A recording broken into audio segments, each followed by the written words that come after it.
दोस्तों लेके आया हूँ रेलवे एनटीपीसी कैंडिडेट्स के लिए एक फ्रेश वीडियो।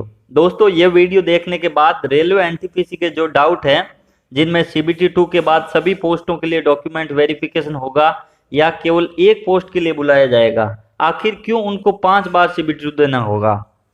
दोस्तों रेलवे एनटीपीसी के तहत 35,000 पोस्टों के फॉर्म अभी भरे जा रहे हैं, जिनकी लास्ट डेट 31 मार्च है। लेकिन बहुत सारे कैंडिडेट हैं जिनके बहुत सारे कन्फ्यूजन हैं, जिससे उनको फॉर्म भरने में दिक्कत आ रही है। जैसे सीबीटी 2 देने के बाद कौन सी पोस्ट के लिए बुलाया जाएगा, और यदि टाइपिंग टेस्ट या एप्टीट्यूड में फेल हो जाते हैं तो आगे क्या ऑप्शन उनको मिलेगा।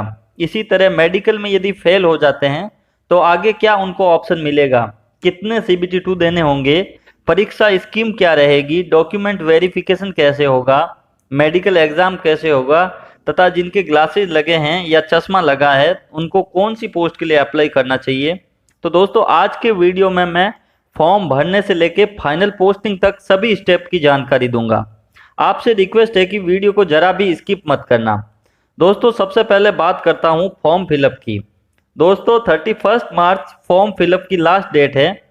यदि आपने 12th कर रखी है तो आप केवल 12th की सभी पोस्टों का फॉर्म भर सकते हैं। इसी तरह आपने ग्रेजुएशन कर रखी है और आप 12th लेवल की पोस्टों का फॉर्म साथ में भरना चाहते हैं तो आपको अलग अलग फॉर्म भरने की ज़रूरत नहीं है। आप एक ही फॉर्म से ग्रेजुएशन और 12th लेवल की सभी पोस्टों का फॉर्म भर सकते हैं। आपको फॉर्म में ग्रेजुएशन दिखाना है, जिससे आपके सामने ग्रेजुएशन और 12th की सभी पोस्टें शो होगी। आपको केवल पोस्ट का प्रेफरेंस देना होगा।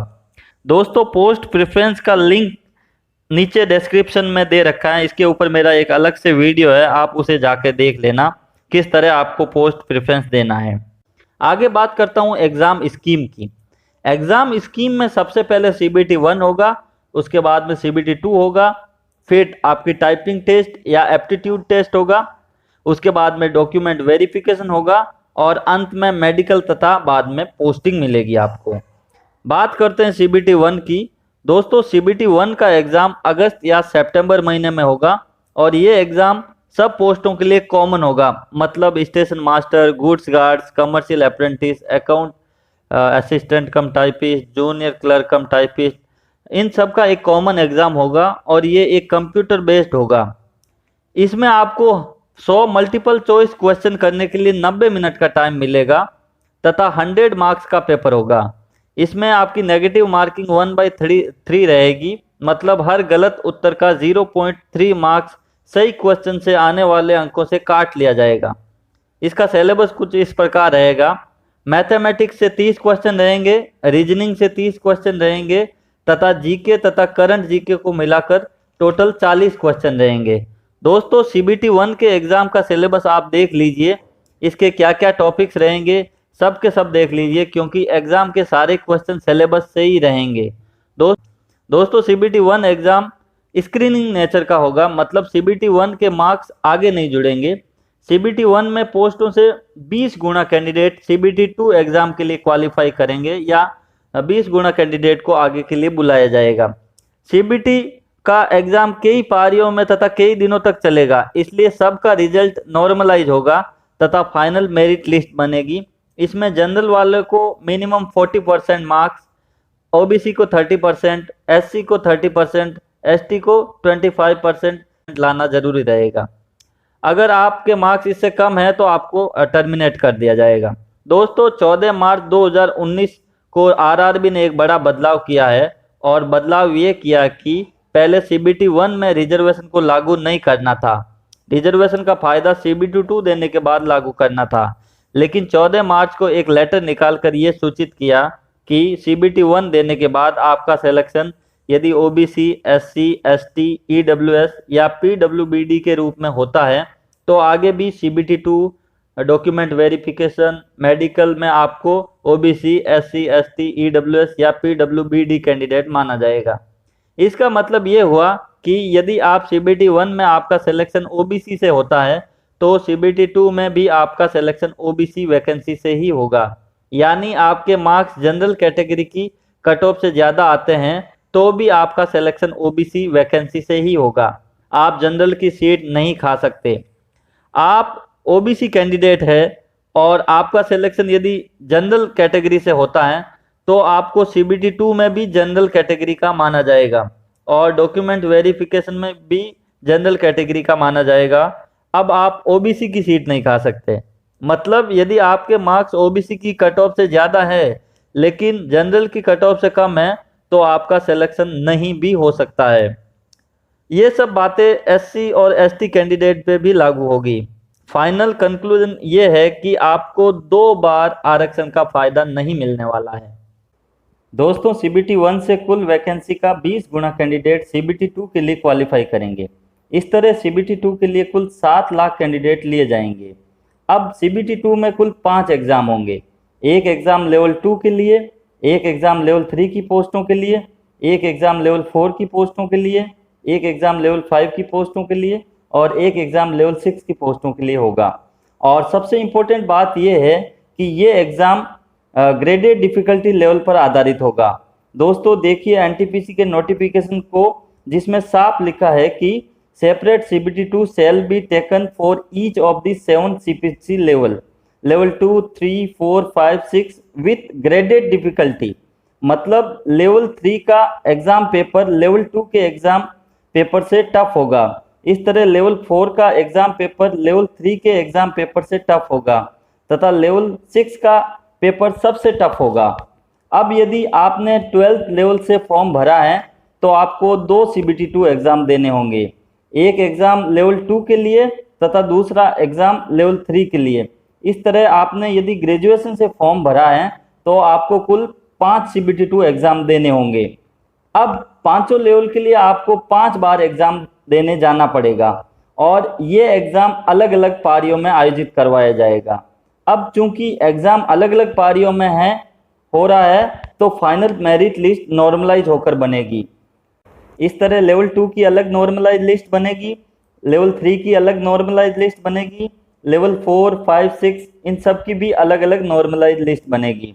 अब यदि आप लेवल 6 का एग्जाम क्वालिफाई नहीं कर पाए तथा बाकी सब में क्वालिफाई हो गए तो स्टेशन मास्टर तथा कमर्शियल अप्रेंटिस की पोस्ट आपके हाथ से चली गई। मतलब अब आपके हाथ में लेवल 2, लेवल 3, लेवल 4 तथा लेवल 5 की पोस्टें आपके हाथ में बची हैं। इस तरह यदि आप लेवल 6 तथा लेवल 5 में भी फेल हो जाते हैं तो स्टेशन मास्टर, कमर्शियल अप्रेंटिस तथा लेवल 5 की जितनी पोस्टें हैं वो आपके हाथ से चली गई है। अब आपकी हाथ में बाकी जो लेवल है उनकी पोस्टें बची हैं या उनके लिए आप एलिजिबल हो। इस तरह यदि आपने सभी 5 सीबीटी 2 एग्जाम दिए हैं और केवल लेवल 3 में पास हुए हैं तो आपको लेवल 3 की जो एक पोस्ट है कमर्शियल कम टिकट क्लर्क, उसी के लिए आपको बुलाया जाएगा। अब मान लो कोई कैंडिडेट सभी लेवल की सीबीटी 2 एग्जाम देता है तथा सभी में पास हो जाता है या क्वालिफाई कर जाता है तथा वे कैंडिडेट जो लेवल 6 का एग्जाम क्वालिफाई कर चुके हैं उन सभी को मेरिट के हिसाब से उसकी पोस्ट प्रेफरेंस को चेक किया जाएगा। यहाँ से पोस्ट प्रेफरेंस का काम स्टार्ट होगा। मतलब जो लेवल 6 की मेरिट में जो सबसे पहले स्थान पर होगा, फर्स्ट पोजीशन पर होगा, उसकी पोस्ट प्रेफरेंस चेक करेंगे तथा उसने जो पोस्ट प्रेफरेंस में जो नंबर 1 जो पोस्ट भर के रखी है उस पोस्ट के लिए उसको शॉर्ट लिस्ट कर लिया जाएगा। यदि उसकी पोस्ट में नंबर 1 पर स्टेशन मास्टर है तो एप्टीट्यूड एग्जाम के लिए उसको शॉर्ट लिस्ट कर लिया जाएगा। यदि नंबर 1 पर कमर्शियल अप्रेंटिस है तो उसको डायरेक्ट डॉक्यूमेंट वेरिफिकेशन के लिए बुलाया जाएगा। यदि फर्स्ट प्रेफरेंस गुड्स गार्ड दिया है तो भी उसको डायरेक्ट डॉक्यूमेंट वेरिफिकेशन के लिए उसको बुलाया जाएगा तथा यदि first preference senior clerk cum typist दे दिया है उसने तो टाइपिंग टेस्ट के लिए उसको बुलाया जाएगा। अब लेवल 6 की मेरिट लिस्ट में सेकंड स्थान वाले कैंडिडेट्स की पोस्ट प्रेफरेंस के हिसाब से उसको भी शॉर्ट लिस्ट कर दिया जाएगा। इस तरह मेरिट लिस्ट के हिसाब से पोस्टों को भरते भरते चले जाएंगे। अब लेवल 5 की मेरिट लिस्ट को चेक करेंगे तथा लेवल 5 की मेरिट लिस्ट के हिसाब से पोस्टों को भरा जाएगा। अब उन कैंडिडेट को छोड़ दिया जाएगा जो लेवल 6 में शॉर्ट लिस्टेड हो चुके हैं।